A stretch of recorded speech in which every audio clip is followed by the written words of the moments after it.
வணக்கம். இன்றைய நாளில் நடைபெற்ற முக்கிய நிகழ்வுகளை விரைவாகவும் சுருக்கமாகவும் வழங்கும் மின்னல் செய்திகள் தொகுப்பை வழங்குவோர் Melbet. Only victory, only மெல்பேட்.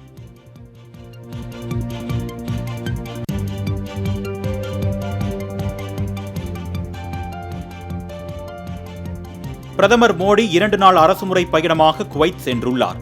Kuwait சென்ற அவருக்கு அந்நாட்டு விமான நிலையத்தில் தலைவர்கள், இந்திய வம்சாவளியினர் உற்சாக வரவேற்பு அளித்தனர். தொடர்ந்து அரபிக்கில் மொழிபெயர்க்கப்பட்டுள்ள ராமாயணம், மகாபாரதம் ஆகிய இதிகாசங்களை பெற்றுக்கொண்ட மோடி அதில் கையெழுத்திட்டார்.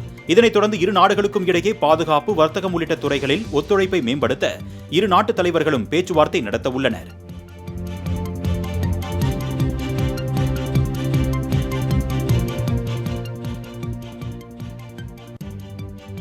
செறிவூட்டப்பட்ட அரிசி மீதான ஜிஎஸ்டி வரி 12% இருந்து 5% குறைக்கப்பட்டுள்ளது.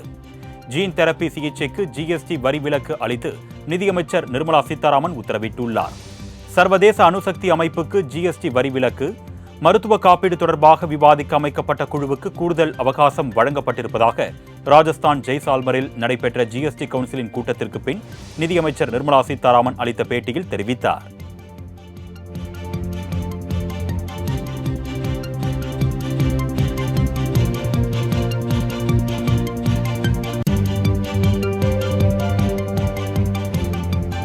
தமிழ்நாட்டு மக்களை ஊரவஞ்சனையுடன் நடத்த முடியாது என்பதை திமுக எம்பிக்கள் அழுத்தம் திருத்தமாக நாடாளுமன்றத்தில் முழங்கியிருப்பதாக முதலமைச்சர் மு.க.ஸ்டாலின் பெருமிதம் தெரிவித்துள்ளார்.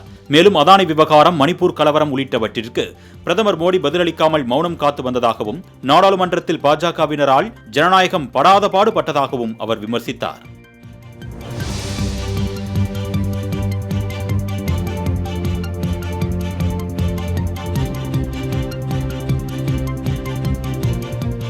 அமித்ஷா விவகாரத்தில் ஜெயக்குமார் கருத்துதான் எனது கருத்து என்று கூறும் எடப்பாடி பழனிசாமிக்கு பொதுச் செயலாளர் பதவி எதற்கு என்று அமைச்சர் ரகுபதி கடுமையாக விமர்சித்துள்ளார். புதுக்கோட்டையில் செய்தியாளர்களை சந்தித்த அவர், வழக்குகளில் சிக்கியவர்கள், ரவுடிகள் பட்டியலில் உள்ளவர்களை கட்சியில் சேர்ப்பது பாஜக மட்டுமே என்றார். துணைவேந்தர் தேடுதல் குழு விவகாரத்தில் ஆளுநரின் விருப்பப்படி செயல்பட முடியாது என்றும் அவர் தெரிவித்தார்.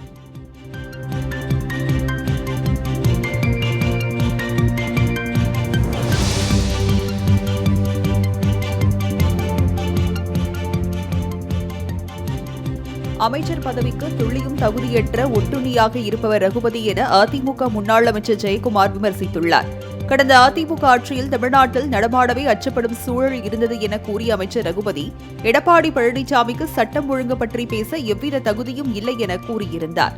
இந்நிலையில் ரகுபதிக்கு அமைச்சர் பதவிக்கான எவ்வித தகுதியும் இல்லை என்றும், வெட்கம், மானம், சூடு, சொரணை என எதுவும் இல்லாமல் உள்ளவர் எனவும் அதிமுக முன்னாள் அமைச்சர் ஜெயக்குமார் காட்டமாக பதிலளித்துள்ளார்.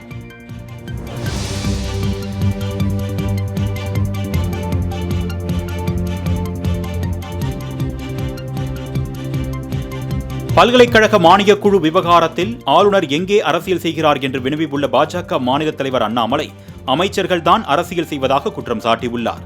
கோவையில் செய்தியாளர்களை சந்தித்த அவர், ஜாஃபர் சாதிக் வழக்கில் நீதிபதி வெளியேறியதில் வேறு ஏதாவது அழுத்தம் கொடுக்கப்பட்டதா என்று கேள்வி எழுப்பினார். மேலும் அமைச்சர் ரகுபதி பேட்டை ரவுடியா அல்லது திமுக அமைச்சரா என்றும் காட்டமாக கேள்வி எழுப்பினார்.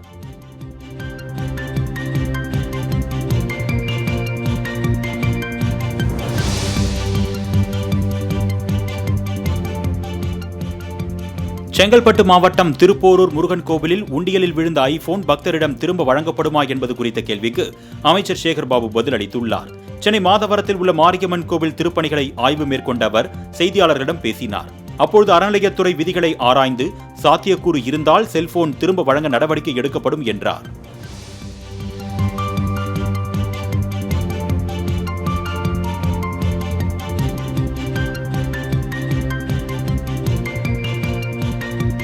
நெல்லையில் கேரள மருத்துவ கழிவுகள் கொட்டப்பட்ட விவகாரத்தில் சுத்தமல்லியைச் சேர்ந்த மாயாண்டி, மனோகர் ஆகிய 2 பேரை கைது செய்துள்ள போலீசார் மாயாண்டி மகனுக்கு வலை விரித்துள்ளனர். மேலும் கேரளாவில் இருந்து கழிவுகளை ஏற்றி வந்த ஓமநல்லூரைச் சேர்ந்த லாரி டிரைவர் செல்லதுரை என்பவரை பிடித்து போலீசார் விசாரணை மேற்கொண்டுள்ளனர்.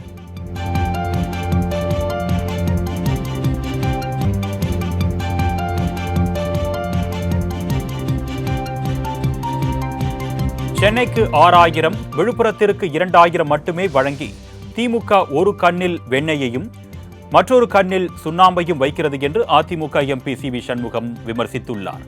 செஞ்சல் புயலால் பாதித்த மக்களுக்கு முறையாக நிவாரணம் வழங்கவில்லை என்று குற்றம் சாட்டி விழுப்புரம் புதிய பேருந்து நிலையம் அருகே அதிமுக சார்பில் கண்டன ஆர்ப்பாட்டம் நடைபெற்றது. இதில் கலந்து கொண்டு பேசிய சி.வி. சண்முகம் எம்பி, வெள்ளத்தால் பாதிக்கப்பட்ட சென்னைக்கு 6,000 வழங்கிய திமுக அரசு விழுப்புரத்திற்கு 2,000 ரூபாய் மட்டுமே வழங்குகிறது. கிராமப்புற மக்கள் என்றால் என்ன இலக்காரமா என்று கேள்வி எழுப்பினார்.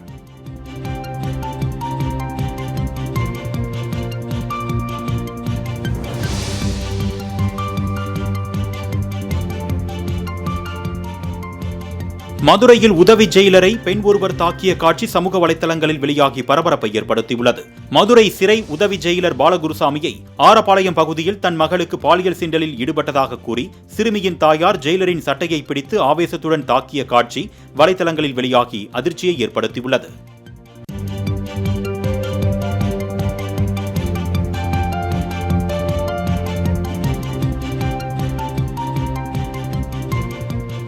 விரைவில் கூட்டு குடிநீர் திட்டம் நிறைவேற்றப்படும் என அமைச்சர் கே.ஏ. நேரு உறுதியளித்துள்ளார். தருமபுரி மாவட்டம் காரிமங்கலத்தில் 2023-24 கலைஞர் நகர் மேம்பாட்டு திட்டத்தின் கீழ் 1,40,00,000 ரூபாய் மதிப்பில் அமைக்கப்பட்ட அறிவுசார் மையத்தை அமைச்சர்கள் கே.ஏ. நேரு, சக்கரபாணி ஆகியோர் கூட்டாக திறந்து வைத்தனர். பின்னர் பேசிய அமைச்சர் கே.ஏ. நேரு, ஒகேனக்கல் கூட்டு குடிநீர் திட்டம் விரைவில் விரிவாக்கம் செய்து சுத்திகரிக்கப்பட்ட குடிநீர் வழங்கப்படும் என தெரிவித்தார்.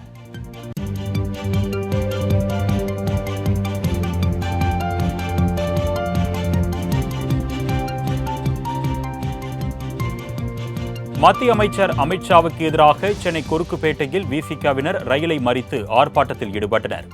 அம்பேத்கரை அவமதித்து பேசிய மத்திய அமைச்சர் அமித்ஷா பதவி விலக வேண்டும் என வலியுறுத்தி தமிழகம் முழுவதும் போராட்டம் வெடித்து வருகிறது. இதன் ஒரு பகுதியாக சென்னை கொருக்குப்பேட்டையில் விசிகவினர் ரயிலை மறித்து முழக்கங்களை எழுப்பி போராட்டம் நடத்தினர். அவர்களை போலீசார் கைது செய்தனர். முன்னதாக போராட்டம் நடத்தப் போவதை அறிந்த காவலர்கள் அவர்களை தடுத்து நிறுத்த தயாராக இருந்த நிலையில் வேறொரு வழியாக நுழைந்து ரயிலை மறித்ததால் பரபரப்பு ஏற்பட்டது.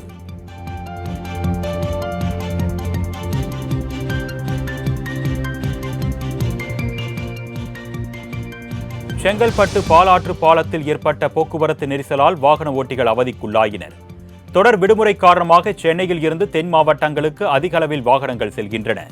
பாலாற்றில் உள்ள பாலம் குண்டும் குழியுமாக காணப்படும் நிலையில் கார் உள்ளிட்ட வாகனங்கள் மெதுவாக ஊர்ந்து செல்வதால் கடும் போக்குவரத்து நெரிசல் ஏற்பட்டுள்ளது. அதேபோல் மாமண்டூர் முதல் பழையனூர் வரை திருச்சி சென்னை தேசிய நெடுஞ்சாலையில் போக்குவரத்து பாதிப்பு ஏற்பட்டது.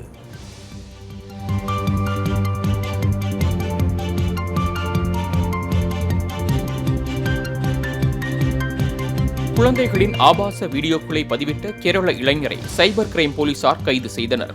கடந்த 4ஆம் தேதியன்று சென்னை சைபர் கிரைம் காவல் நிலையத்தில் ஒருவர் அளித்த புகாரின் மனுவில் ஒரு குறிப்பிட்ட நபர் குழுக்களை ஆரம்பித்து அதில் குழந்தைகளின் ஆபாச புகைப்படங்கள் மற்றும் வீடியோக்களை பதிவிட்டு வருவதாகவும், குழுவிலிருந்து குழந்தைகளின் ஆபாச வீடியோக்கள் இணையத்தில் பகிரப்பட்டு வருவதால் நடவடிக்கை எடுக்குமாறும் கோரியிருந்தார். இதன் அடிப்படையில் கொல்லம் மாவட்டத்தைச் சேர்ந்த 23 வயதான ஸ்ரீஹரி என்ற இளைஞரை போலீசார் கைது செய்தனர்.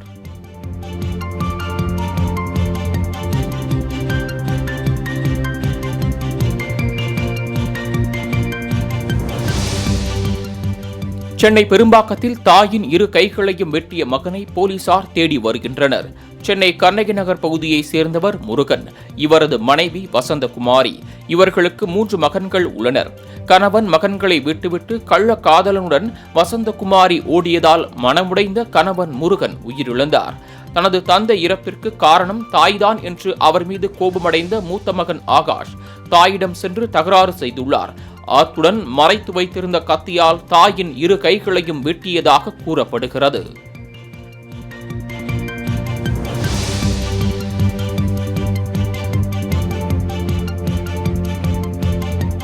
தென்மண்டல ஓய்வு பெற்ற ராணுவ வீரர்கள் மற்றும் ஓய்வூதியர்களின் குடும்பதாரருக்கு தேவையான நலத்திட்ட உதவிகள் மற்றும் டிஜிட்டல் அடையாள அட்டைகள் வழங்கும் நிகழ்ச்சி காட்பாடியில் நடைபெற்றது.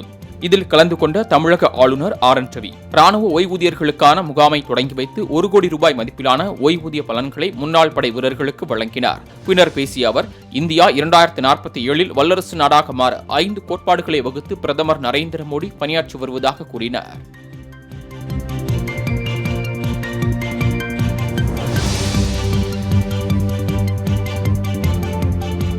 கூட்டணி இல்லாமல் எந்த கட்சியும் தனித்து ஆட்சி அமைக்க முடியாது என்று தேமுதிக பொதுச் செயலாளர் பிரேமலதா விஜயகாந்த் தெரிவித்துள்ளார். சென்னை தீநகரில் செய்தியாளர்களை சந்தித்த அவர், கூட்டணி இல்லாமல் எந்த ஒரு கட்சியும் தேர்தலில் நின்று ஜெயித்து ஆட்சியை பிடிக்க முடியாது என்றார்.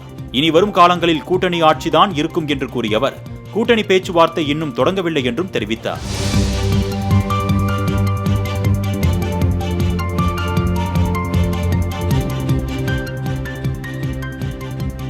நீதிமன்றத்திற்கு வெளியே நடந்த கொலைக்கும் நீதிமன்றத்திற்கும் சம்பந்தம் இல்லை என்று கூறிய சட்டத்துறை அமைச்சரை தமிழ்நாட்டிலிருந்து உடனடியாக வெளியேற்ற வேண்டும் என முன்னாள் மத்திய அமைச்சரும் பாஜக மூத்த தலைவருமான பொன் ராதாகிருஷ்ணன் கூறியுள்ளார். நாகர்கோயிலில் செய்தியாளர்களை சந்தித்த அவர் இதனை தெரிவித்தார். மேலும் கேரளாவிலிருந்து மருத்துவ கழிவுகள், இறைச்சி கழிவுகளை கொட்டி வருவதால் கன்னியாகுமரி மாவட்டம் குப்பை கூடமாக மாறி வருவதாகவும் சாடினார்.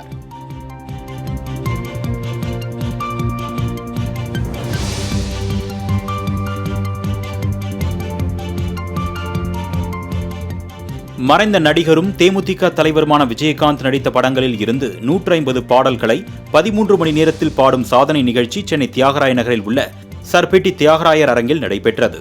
இந்த நிகழ்ச்சியில் தேமுதிக பொதுச் செயலாளர் பிரேமலதா, நடிகைகள் நளினி, வடிவுக்கரசி, நடிகர் கிங்காங் ஆகியோர் கலந்து கொண்டனர். நிகழ்ச்சியில் ஆடியில செய்தி சொல்லி என்ற பாடல் பாடப்பட்ட பொழுது உணர்ச்சி வசப்பட்டு மேடையில் பிரேமலதா கண்கலங்கினார்.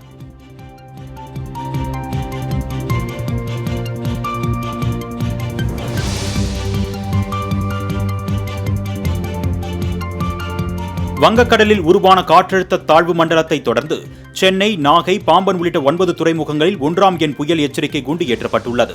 இதனிடையே வங்கக்கடலில் நிலவி வந்த காற்றழுத்த தாழ்வு மண்டலம் சற்று முன் கடலிலேயே ஆழ்ந்த காற்றழுத்த தாழ்வு பகுதியாக வலுவிழந்துள்ளது என்று சென்னை வானிலை ஆய்வு மையம் தெரிவித்துள்ளது.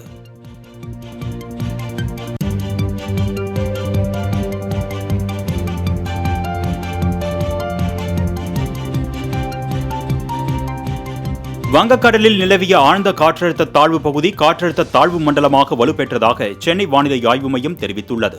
மத்திய மேற்கு மற்றும் அதனை ஒட்டிய தென்மேற்கு வங்கக்கடல் பகுதிகளில் நிலவிய ஆழ்ந்த காற்றழுத்த தாழ்வு பகுதி தாழ்வு மண்டலமாக வலுப்பெற்றதாகவும், இது சென்னைக்கு கிழக்கு வடகிழக்கே 480 கிலோமீட்டர் தொலைவிலும், விசாகப்பட்டினத்திற்கு தென்கிழக்கே சுமார் 430 கிலோமீட்டர் தொலைவிலும் நிலை கொண்டிருப்பதால் வரும் 27ஆம் தேதி வரை தமிழகம், புதுவை மற்றும் காரைக்காலில் மழைக்கு வாய்ப்பிருப்பதாகவும் வானிலை மையம் தெரிவித்துள்ளது. இந்நிலையில் சென்னை, நாகை, கடலூர், தூத்துக்குடியில் 2ஆம் எண் புயல் எச்சரிக்கை கூண்டு ஏற்றப்பட்டுள்ளது. எண்ணூர், காட்டுப்பள்ளி, புதுச்சேரி, காரைக்கால், பாம்பன், தூத்துக்குடியில் 1ஆம் எண் புயல் எச்சரிக்கை கூண்டு ஏற்றப்பட்டுள்ளது.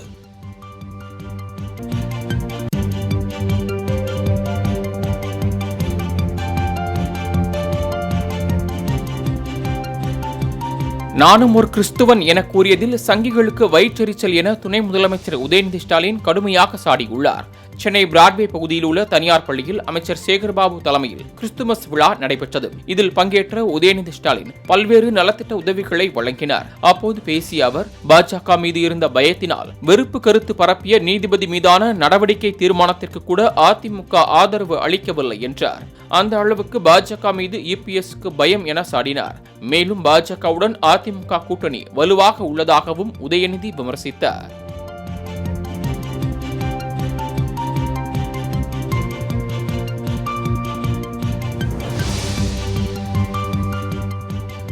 ஹரியானா முன்னாள் முதலமைச்சர் ஓம் பிரகாஷ் சௌதாலா உடலுக்கு துணை ஜனாதிபதி ஜெகதீப் தங்கர் இறுதி அஞ்சலி செலுத்தினார். இந்திய தேசிய லோக் தளம் கட்சி தலைவரும் ஹரியானா மாநில முன்னாள் முதலமைச்சருமான ஓம் பிரகாஷ் சௌதாலா மாரடைப்பு காரணமாக வெள்ளிக்கிழமை காலமானார். அவரது உடல் சிர்சாவில் தேஜாக்கிரா பண்ணை வீட்டில் மக்கள் அஞ்சலி செலுத்துவதற்காக வைக்கப்பட்டது. இந்நிலையில் துணை ஜனாதிபதி ஜெகதீப் தங்கர் நேரில் சென்று அவரது உடலுக்கு மலர் வளையம் வைத்து அஞ்சலி செலுத்தினார். அதேபோல காங்கிரஸ் தலைவர்கள் ரன்தீப் சிங் சுர்ஜேவாலா மற்றும் குமாரி செல்ஜா ஆகியோரும் அஞ்சலி செலுத்தினர்.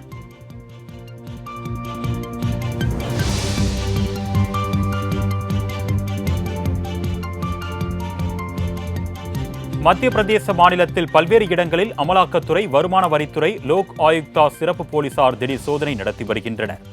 இந்த சோதனையின் போது போக்குவரத்து துறையின் முன்னாள் கான்ஸ்டபிள் ஒருவரின் வீட்டில் கட்டுக்கட்டாக 200 ரூபாய் நோட்டுகள் மற்றும் 40 கிலோ வெள்ளி ஆகியவை மீட்கப்பட்டிருப்பதாக தகவல் வெளியாகியுள்ளது. முன்னதாக போபால் அரேரா காலனியில் வசிக்கும் சௌரப் சர்மா என்பவர் வீட்டில் 2.5 கோடி ரூபாய் ரொக்கம், தங்கம், வெள்ளி, சொத்து ஆவணங்களை லோக் ஆயுக்தா சிறப்பு போலீசார் பறிமுதல் செய்தனர்.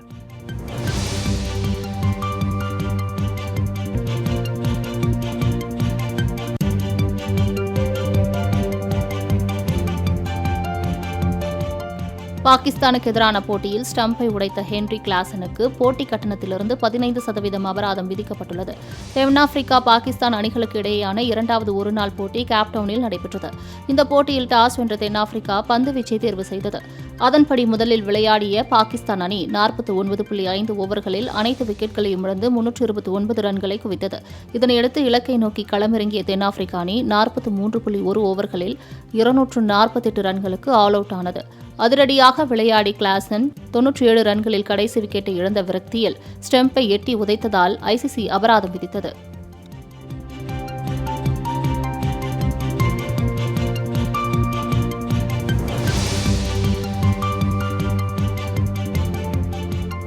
ராஜஸ்தானில் சிறுமி ஒருவரின் பந்துவீச்சை இந்திய அணியின் முன்னாள் வீரர் சச்சின் டெண்டுல்கர் பாராட்டியுள்ளார். இந்திய அணியின் முன்னாள் வீரரான சச்சின் டெண்டுல்கர் தனது எக்ஸ் வலைதள பக்கத்தில் வீடியோ ஒன்றை பகிர்ந்துள்ளார். அதில் சிறுமி ஒருவர் பந்து வீசுவதை பார்த்து அசந்து போன அவர், அச்சிறுமியின் பந்துவீச்சு திறன் உங்களைப் போல் உள்ளது என இந்திய முன்னாள் வேகப்பந்து வீச்சாளர் ஜாகிர் கானையும் டாக் செய்து பதிவிட்டுள்ளார். ஜாகிர் கானை போலவே இடது கையில் பந்து வீசிய சிறுமியின் காட்சி இந்தியா முழுவதும் கவனம் பெற்று வருகிறது.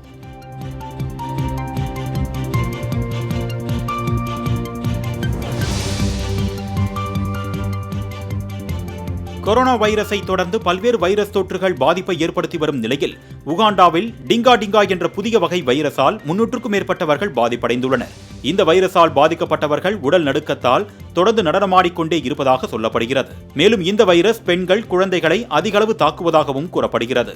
உடல் நடுக்கம் மற்றும் காய்ச்சல் போன்றவை இவற்றின் அறிகுறிகளாக உள்ள நிலையில் இந்த வைரஸால் பாதிக்கப்படுவோர் 1 வார காலத்திற்குள் குணமடைந்து விடுவதாகவும் தகவல்கள் தெரிவிக்கின்றன.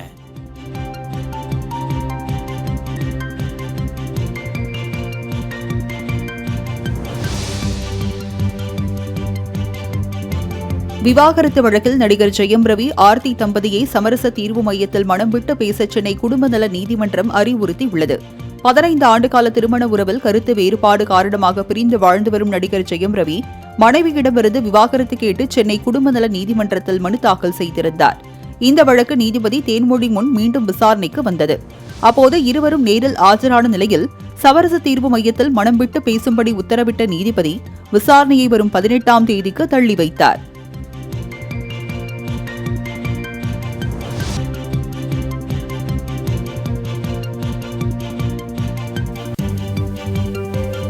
ஊரக உள்ளாட்சிகளுக்கு உடனடியாக தேர்தல் நடத்தும் திட்டம் தமிழக அரசிடம் இல்லை என தகவல் வெளியாகி உள்ளது. தமிழகத்தில் உள்ளாட்சி அமைப்புகளுக்கான பதவிக்காலம் வரும் ஜனவரி மாதத்துடன் முடிவடைகிறது. வழக்கமாக தேர்தல் நடத்துவதற்கு 45 நாட்களுக்கு முன்பு அறிவிப்பாணையை மாநில தேர்தல் ஆணையம் வெளியிட வேண்டும். இந்நிலையில் இதுவரை உள்ளாட்சி தேர்தல் குறித்த அறிவிப்புகள் எதுவும் வெளியிடப்படவில்லை. எனவே தமிழக அரசுக்கு மாற்றுத் திட்டங்கள் ஏதும் இருக்கிறதா என்ற கேள்வி எழுகிறது. இந்நிலையில் ஊரக உள்ளாட்சிகளுக்கு உடனடியாக தேர்தல் நடத்தும் திட்டம் இல்லை என்றும் தனி அதிகாரிகளை நியமிக்க தமிழக அரசு திட்டமிட்டுள்ளதாகவும் தகவல் வெளியாகியுள்ளது.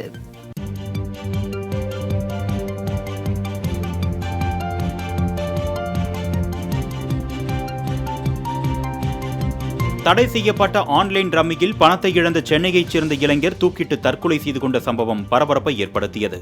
சென்னை சைதாப்பேட்டை சின்னமலை 2வது தெருவைச் சேர்ந்த கேட்டரிங் படித்த ஆகாஷ் என்ற இளைஞர் ஆன்லைன் ரம்மியில் மூழ்கியதுடன் கேன்சர் நோயாளியான தனது தாயாரின் சிகிச்சைக்காக வைத்திருந்த பணத்தை இழந்ததால் அவரது தாய் திட்டியதாக கூறப்படுகிறது.